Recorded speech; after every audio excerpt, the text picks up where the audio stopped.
নমস্কার, আপনারা দেখছেন ট্রাইব টিভি বাংলা। আপনাদের সঙ্গে আমি শান্তনু। সেই দিনগুলোর কথা আজও যখনই আমাদের সবার মনে পড়ে, আমরা প্রত্যেকে কিন্তু আতঙ্কিত হয়ে যাই। কোন দিনগুলোর কথা বলছি বুঝতেই পাচ্ছেন। সেই লকডাউন যখন হয়েছিল, তার থেকেও বড় কথা মৃত্যু মিছিল, করোনা, কোভিড-19, যেটা নিয়ে কিন্তু আমাদের গোটা পৃথিবী বলা যায়, আমাদের দেশ, আমাদের রাজ্য, প্রত্যেকটা মানুষজন তাদের প্রিয়জনকে হারিয়েছিল। শুধু তাই নয়, আতঙ্ক গ্রাস করেছিল, সব কিছু বন্ধ হয়ে গেছিল। অর্থনীতি থেকে শুরু করে, শিক্ষা থেকে শুরু করে, ব্যবসা বাণিজ্য, এভরিথিং সব ক্লোজ ডাউন। লকডাউন শব্দটা আমরা ভীষণ ভয় পাই, অর্থাৎ আমরা প্রত্যেকে। তাহলে এই মুহূর্তে দাঁড়িয়ে আবার কি সেই আতঙ্কের দিন ফিরে আসছে? আপনাদের মনে কিন্তু এটাই প্রশ্ন। আবার কি সেই লকডাউন বলে যে শব্দটা আছে, সেদিকে আমরা আস্তে আস্তে যাচ্ছি? কত লোকের চাকরি চলে গেছে, কত লোক সব কিছু হারিয়ে ফেলেছে। সেই সব দিন, এই দিনগুলো কি আবার ফেরত আসছে? আবার কি আতঙ্কের অন্যতম নাম করোনা, অর্থাৎ কোভিড-19, এটা কিন্তু ঘুরপাক খাচ্ছে। ইতিমধ্যেই কেসেস বাড়ছে প্রতিদিন, কিন্তু আমাদের দেশে, আমাদের রাজ্যে, বিভিন্ন জায়গায় কিন্তু কেসেস বাড়ছে, অর্থাৎ আক্রান্তের অ্যাক্টিভ কেস বাড়ছে। কিন্তু প্রশ্ন হচ্ছে, আমরা বলছি আপনাদের আতঙ্কিত হওয়ার কোনো কারণ নেই।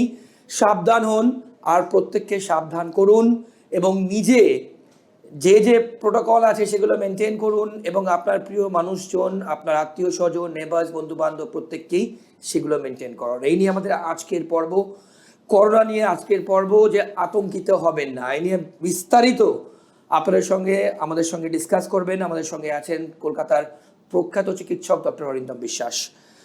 স্যার, আপনাকে ট্রাইব টিভি বাংলা স্টুডিওয় আমন্ত্রণ এবং স্বাগত জানাবো। প্রথমেই ডক্টর বিশ্বাস, আমি যেটা দিয়ে শুরু করলাম আজকের পর্ব, প্রত্যেকের মনে, ইনফ্যাক্ট আমার মনে, প্রত্যেকের মনে কিন্তু আবার সেই দিন কি আবার ফিরবে? অর্থাৎ লকডাউন থেকে শুরু করে যখন সেই দিনগুলো আমাদের এসেছিল, মৃত্যু মিছিল এবং অক্সিজেন সিলিন্ডারের আকাল হয়েছিল, স্পেশাল বেড অ্যালোকেট করা হয়েছিল, এই মুহূর্তে দাঁড়িয়ে কি পরিস্থিতি স্যার? 4 বছর আগে যেরকম হয়েছিল তা আবার নতুন করে ফিরবে না, পরিষ্কার কথা। বেশ। ঘটনাচক্রে আমরা হয়তো একটু ভয় পাচ্ছি, কারণ ঘরপোড়া গরু সিঁদুরে মেঘ দেখলেই ভয় পাই। আমাদের বিভিন্নভাবে আমরা চিন্তিত হয়ে পড়ছি। সংখ্যাটা বেড়েছে।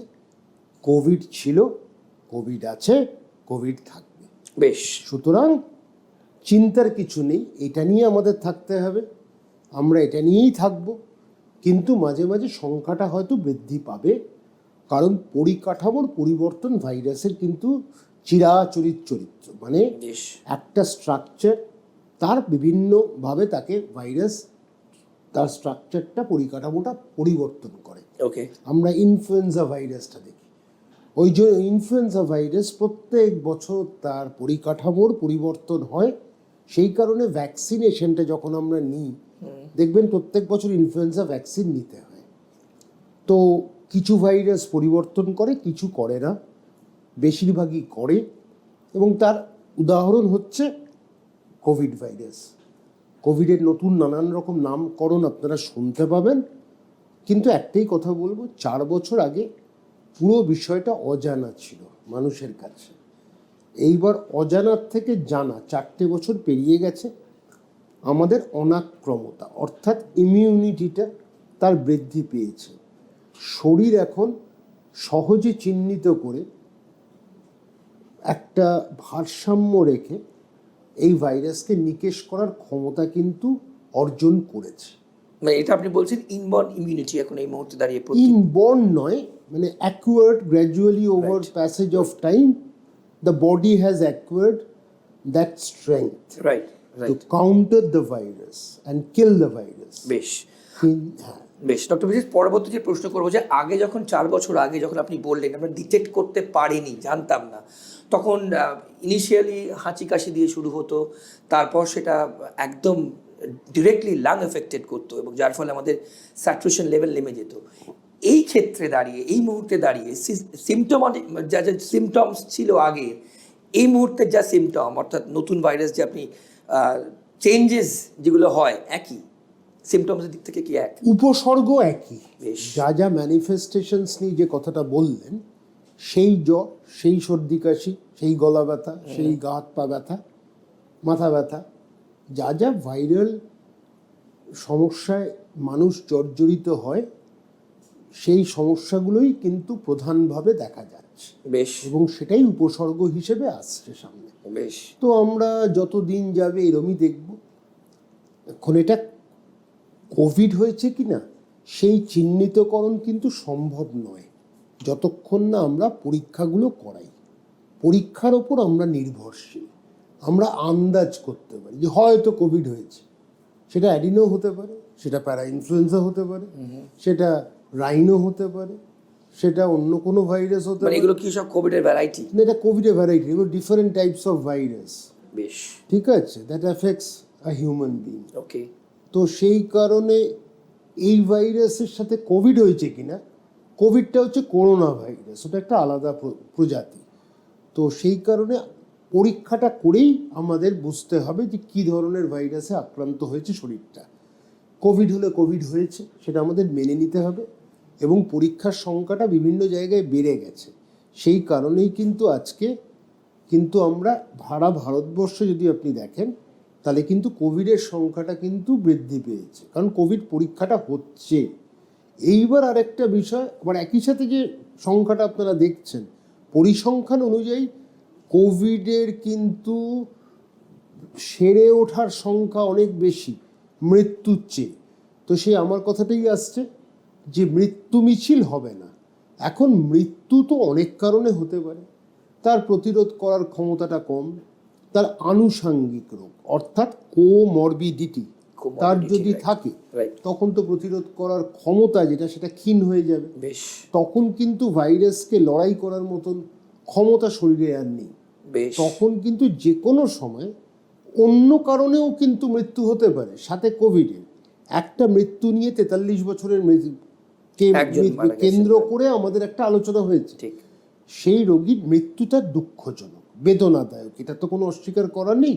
তার উপর 43 বছরের একজন মানুষের, সেই জায়গায় 43 বছরের মানুষটা যখন চলে গেল তখন কিন্তু আমাদের এটা দেখা দরকার কেন কোভিড হয়েছে ঠিক কথাই, কিন্তু এটা দেখতে হবে যে ক্রনিক কিডনি ডিজিজ অর্থাৎ কিডনিটা বিকল হয়ে গেছে অনেক দিন ধরে, তার কিন্তু প্রতিরোধ করার ক্ষমতাটা ক্ষীণ, তার কিন্তু প্রতিরোধ করার ক্ষমতা কিন্তু খুব বেশি নেই। সেই কারণে সে যে কোনো সংক্রমণকে প্রতিহত করার জন্য যে ক্ষমতাটা সেটা কিন্তু হারিয়েছে বা হারিয়ে ফেলেছে। বেশ। তো সেই জায়গায় থেকে আমরা এইটুকু বিশ্বাস করি যে যাদের কোমরবিডিটি কম তারা ফিরে আসবে, আর কোমরবিডিটি থাকলে বা আনুষঙ্গিক রোগ থাকলে তখন কিন্তু যে কোনো পরিস্থিতি জটিল থেকে জটিলতর হতে পারে। তো সেই জায়গায় আমাদের মেনে নিতে হবে যে যাদের প্রতিরোধ করার ক্ষমতা কমে যাচ্ছে তাদের জন্য বিশেষ ব্যবস্থা কিন্তু আমাদের করতে হবে। ডক্টর, বিশেষ দুটো প্রশ্ন করবো। প্রথম, যারা শিশু একদম ইনফ্যান্ট আর যারা একটু এল্ডারলি, যারা বয়স্ক, সেক্ষেত্রে যারা বয়স্ক অনেকের কিন্তু অ্যাজমা থাকে, অনেকের ক্রনিক নিউমোনিয়ার একটা ট্রেন্ড থাকে, আর একদম যারা ইনফ্যান্ট নতুন জন্মাচ্ছে, এই দুজন অর্থাৎ একদম ইনফ্যান্ট এবং বয়স্ক, এদেরই কি বেশি এফেক্ট করে? এদের দুটোই যদি 5 বছরের নিচে দেখেন আর 65 বছরের ওপরে, এদের প্রতিরোধ করার ক্ষমতা কম। বেশ। সিনিয়র ব্যাপারটাকে কিন্তু আমরা 65-র ওপরই ধরি। তো সেইখানে কি হচ্ছে, এদের অনেক সময় ডায়াবেটিস থাকে, কারোর কিডনি ডিজিজ আছে, কারোর লিভার ডিজিজ আছে, কারোর ক্যান্সার আছে, তার আবার চিকিৎসা চলছে স্টেরয়েড দিয়ে, সেখানে একটা বিষয়, কারোর ডায়াবেটিস আছে, হাইপার টেনশন, কারোর বাইপাস সার্জারি হয়েছে, তো কারোর কিডনি ট্রান্সপ্লান্ট হয়েছে। এই সবগুলোই কিন্তু আমরা কোমরবিডিটি হিসেবে গণ্য করা হয়। বেশ। তো আমরা যখন গ্রহণ করছি কোমরবিডিটি তখন তাদের ক্ষেত্রে আলাদা কিন্তু সাবধানতা অবলম্বন করা খুব প্রয়োজন। সেই কারণেই আমাদের এত আলোচনা, এত সাবধানতার বার্তা, বা তাদেরকে কেন্দ্র করে আমাদের এত চিন্তা। বেশ। হোয়াট অ্যাবাউট ইনফ্যান্টস, যারা একদম নিউবর্ন বেবিস? ইনফ্যান্টসের যদি আপনি ইতিহাসটা দেখেন 4 বছর আগে, কারণ মেডিকেল বিষয় যখনই আমরা আলোচনা করি ইতিহাসটা কিন্তু আমাদের লাগে যে গতি প্রকৃতি কী ছিল।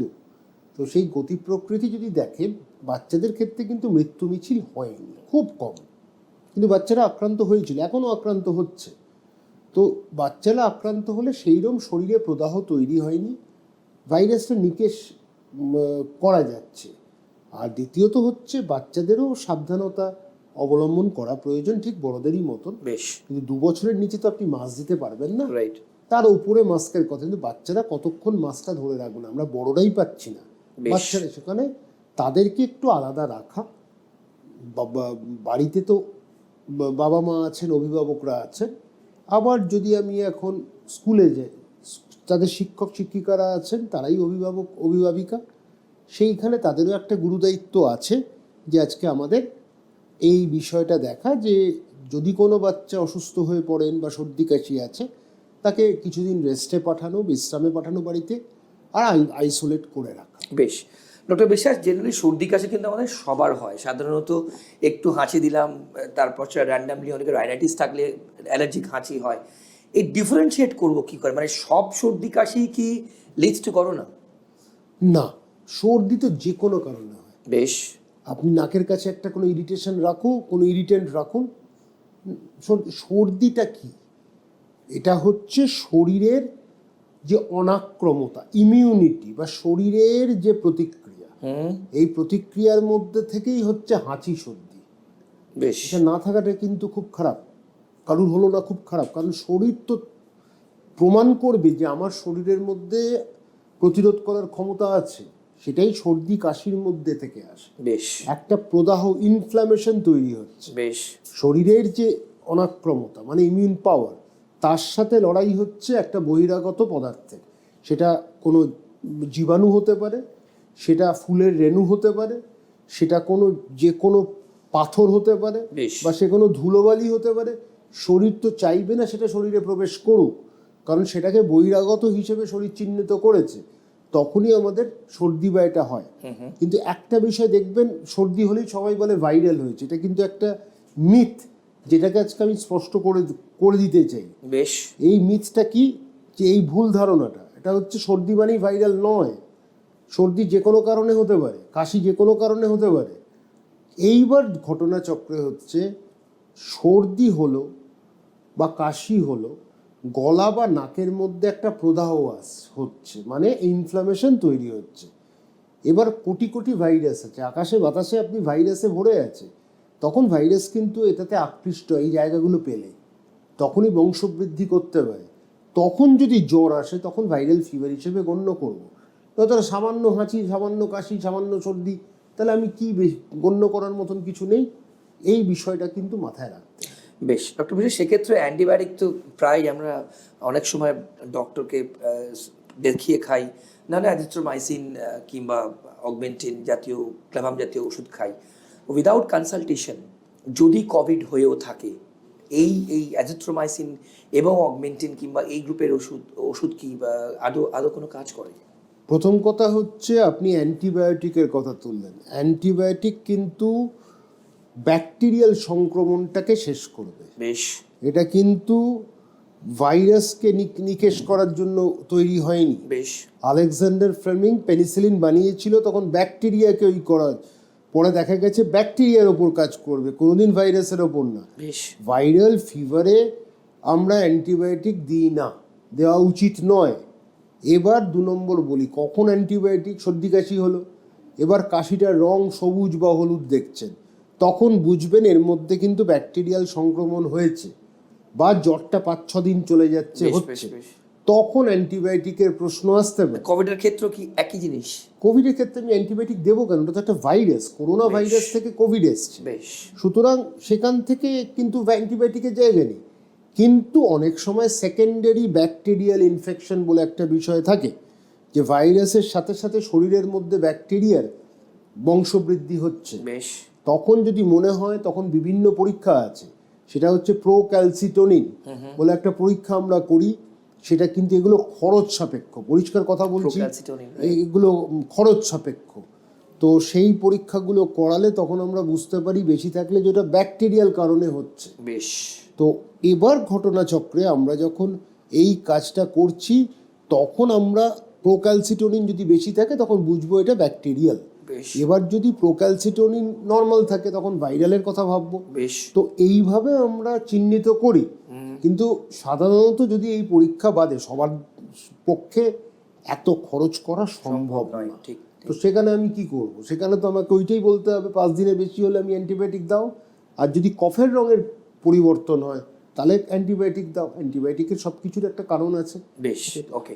ডক্টর বিশ্বাস, যদি কোভিড হয় কিংবা ধরুন এখন যদি অনেকেরই কিন্তু সর্দি কাশি হাঁচি আমাদের অফিসে কিংবা রাস্তাঘাটে দেখি ইতিমধ্যেই অনেকে কিন্তু মাস্ক পরতে শুরু করে দিয়েছেন।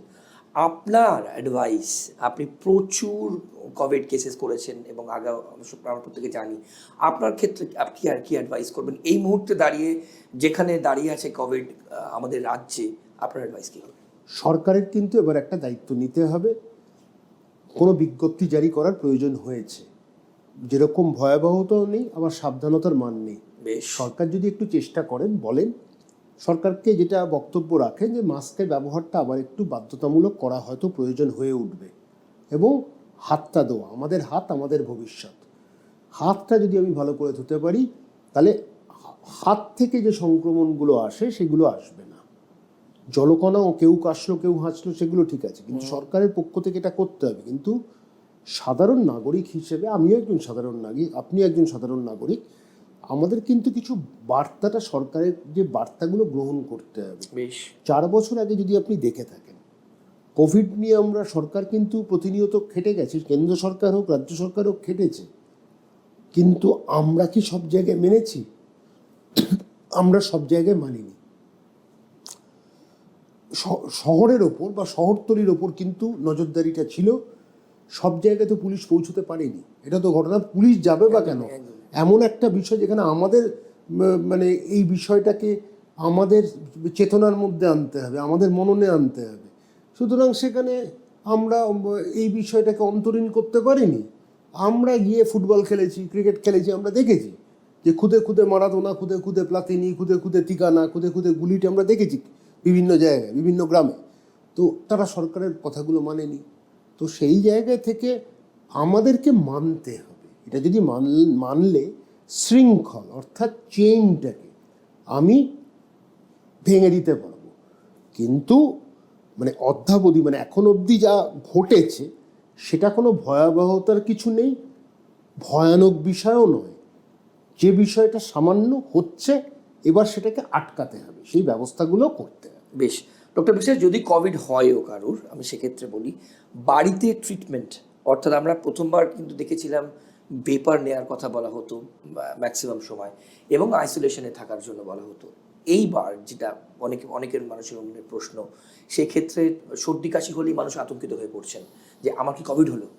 তাহলে স্যার এই ডিফারেন্সিয়েশনটা কী করে করা সম্ভব? 1, 2, ভেপার, যেটা আমি জিজ্ঞেস করলাম আপনাকে, ভেপার নেওয়া, আইসোলেটেড থাকা, এবং তার সঙ্গে যদি জ্বর আসে P650 খাওয়া, যেটা প্যারাসিটামল জেনারেলি মানুষ খায়, এটা কি ট্রিটমেন্ট?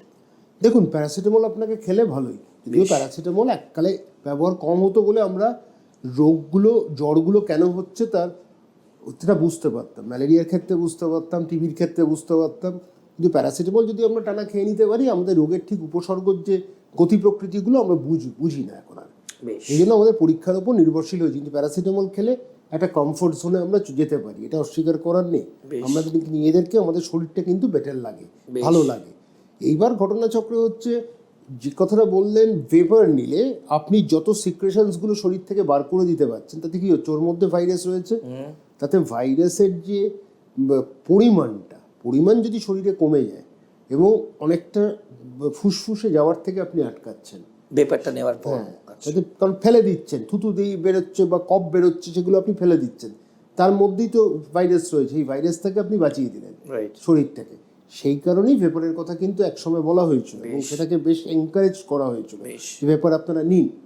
তো এটা গেল 1 নম্বর।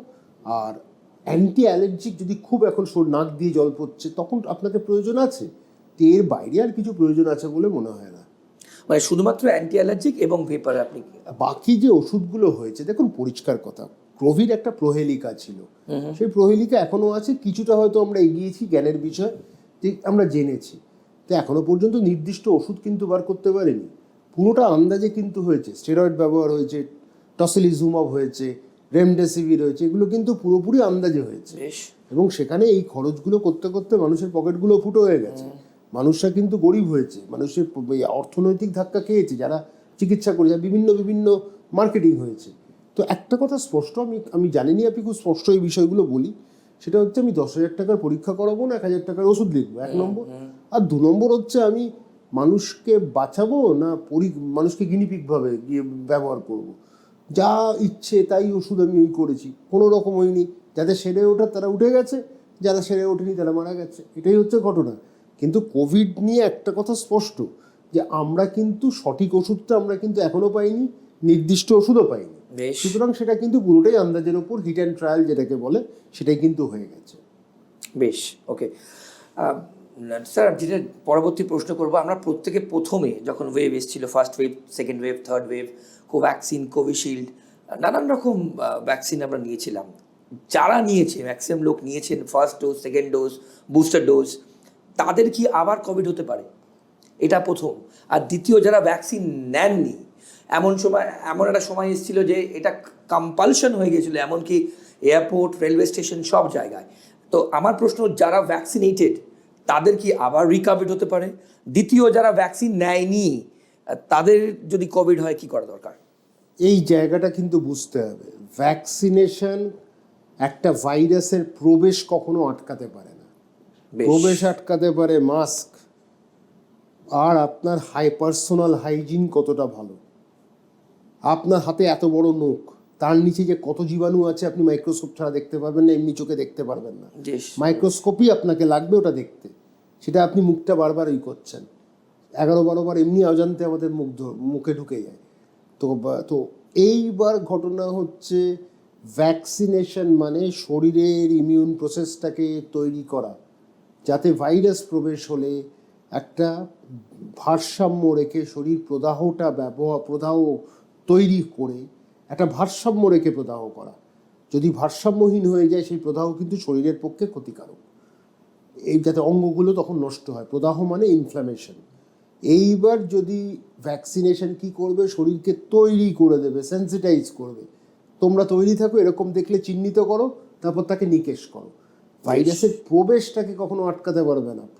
সুতরাং ভ্যাকসিনেশন শরীরের যে খারাপ মানে নেতিবাচক প্রভাবটা যেটা হচ্ছে সংক্রমণটা ঢোকার পর, সেটাকে কিন্তু শেষ করে দিতে পারবে। মানে ফেটাল হবে না, ফেটালটা হবে না, নেতিবাচক প্রভাব হবে না, একটা ইতিবাচকই প্রভাব থাকে। আর যারা ভ্যাকসিনেটেড নয়, ধরুন এই মুহূর্তে অনেক মানুষ আছেন তারা কোভ্যাক্সিন, কোভিশিল্ড, স্পুটনিক ভি কিছুই নেয়নি প্রথম দ্বিতীয় ফেজের সময়, আমি তাদের ক্ষেত্রে বিশ্বাস করি সমাজে এমন একটা জায়গায় তৈরি হয়েছে, প্রতিরোধ করার ক্ষমতাটা অনেক বেড়ে গেছে।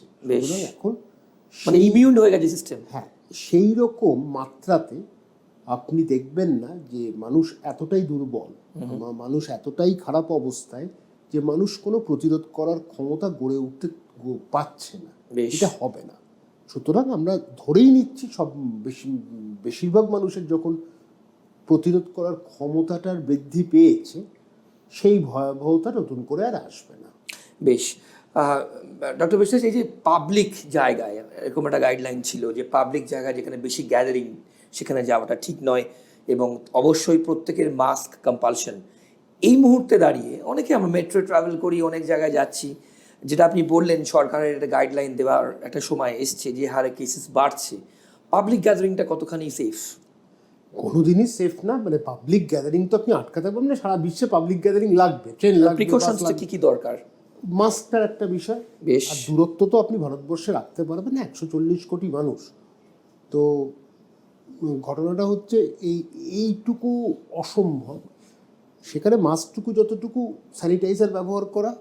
আর আরেকটা কথা হচ্ছে যে পাবলিক গ্যাদারিংয়ে এরকমভাবে ট্রেনেও ভিড় হবে, বাসেও ভিড় হবে, কারণ মানুষকে চাকরির জায়গায় যেতে হবে, মানুষকে বাঁচতে হবে, মানুষকে মানে তাদের রোজগার করতে হবে। একদমই বাস্তবটা এটাই।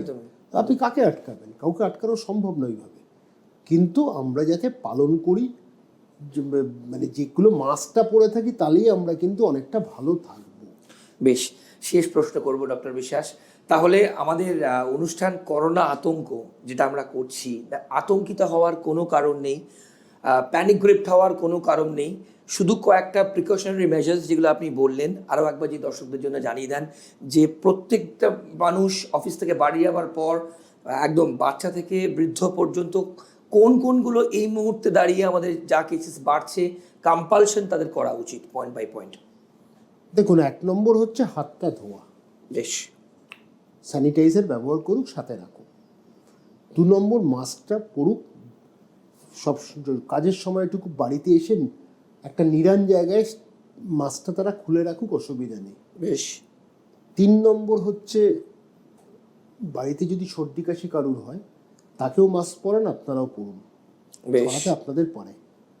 4 নম্বর হচ্ছে ভিড় ভাড়টা এড়োনোই ভালো। বয়স্ক মানুষরা দেখবেন মাঝে মাঝে কৃত্রিম উপায়ে হাসতে যায়, লাফিং ক্লাব। এই কৃত্রিম উপায় করতে গেলে, হা হা করতে গেলে আপনি জলকণাগুলো একজন আরেকজনের কাছে ছড়াচ্ছেন। এখনো কয়েকটা দিন কম হাসুন, কয়েকটা দিন রামগরুরের ছানা থাকুন না, অসুবিধা কী আছে। তো 5 নম্বর, মিটিং মিছিল রাজনৈতিক নেতাদের এটা একটা হাতিয়ার। প্রতিবাদ হোক, এটা তো অস্বীকার নেই, এটা ডেমোক্রেসিতে প্রতিবাদ করার ক্ষমতা সবারই আছে, কিন্তু পরিস্থিতি বুঝে। আজকে আমাদের পরিস্থিতিটা এমনভাবে তৈরি করতে হবে। রাজনৈতিক নেতাদের কাছে আমার আবেদন যে কয়েক মাস আপনারা স্থগিত রাখুন, কারণ লম্পঝম্প আর 6 মাস বাদই বাড়বে, একদমই। তখন নির্বাচন আসছে পরের বছর। তো সেই জায়গায় থাকলে আমি এইটুকুই বলবো যে ভিড় ভাড়, কারণ বোলশেভিক রেভলিউশন করে লাভ নেই, সেটা ইতিহাস। বেশ। নতুন করে বিভিন্ন স্বাস্থ্য ভবন, এই ভবন ওই ভবন, সেন্ট্রাল পার্কে আপনি লোকজন বসে আছে, কারণ থাকতে পারে, আমি কারণটাকে খারাপ বলছি না, কিন্তু একই সাথে কিন্তু নিজেদেরকে বাঁচতে হবে, মানুষকে বাঁচাতে হবে। বেশ। মাস্কটা ব্যবহার করুন। বেশ। দূরত্ব বিধি সম্ভব না হলেও খুব কাছাকাছি আসা বা ভিড়ভাড় তৈরি করা, কৃত্রিম উপায়ে তৈরি করা, অ্যাভয়েড করা, সেটা কিন্তু আমরা এর থেকে এটা উপেক্ষা করতেই, মানে উপেক্ষা বলবো না, এটার থেকে আমরা দূরে থাকতেই পারি, এটা মেনে চলতে পারি। সুতরাং চেষ্টা আমাদের করতে হবে, সরকারি যা গাইডলাইন সেটাকে খুব অন্তরীণ করে আমাদের এগোতে হবে। ব্যাস, আতঙ্কিত কিংবা প্যানিক গ্রিপ ভয় পাওয়ার কোনো কারণ নেই। ডক্টর বিশ্বাস, অনেক ধন্যবাদ আপনার সময়ের জন্য। আপনারা শুনলেন যে করোনা আতঙ্ক নয়, করোনা কিন্তু আতঙ্কের নয়, তবে ডেফিনেটলি আমাদের প্রত্যেকের সাবধান থাকতে হবে। পয়েন্ট ওয়াইজ ডক্টর অরিন্দম বিশ্বাস, প্রখ্যাত চিকিৎসক, আপনাদেরকে বলে দিলেন যে কোন পয়েন্ট আমরা প্রত্যেক, অর্থাৎ আমরা, আপনারা, আমরা সবাই কোন পয়েন্ট আমরা মেনে চলবো, কোন পয়েন্ট আমাদের যারা বন্ধু বান্ধব আছেন, নেবার্স আছেন, আত্মীয় স্বজন আছেন, ফ্যামিলি মেম্বার্স আছেন, তাদের মেনে চলবো এবং চলাবো। ওকে, এগুলো যদি আমরা মেনে চলি, আমরা নিজেরা যদি সেফ থাকি, আমরা অপরজনকেও সেফ রাখতে পারবো। ভালো থাকবেন, আতঙ্কিত হবেন না, সাবধানে থাকুন, সাবধান সবাইকে রাখুন, আর তার সঙ্গে দেখতে থাকুন ট্রাইব টিভি বাংলা। নমস্কার, ভালো থাকবেন।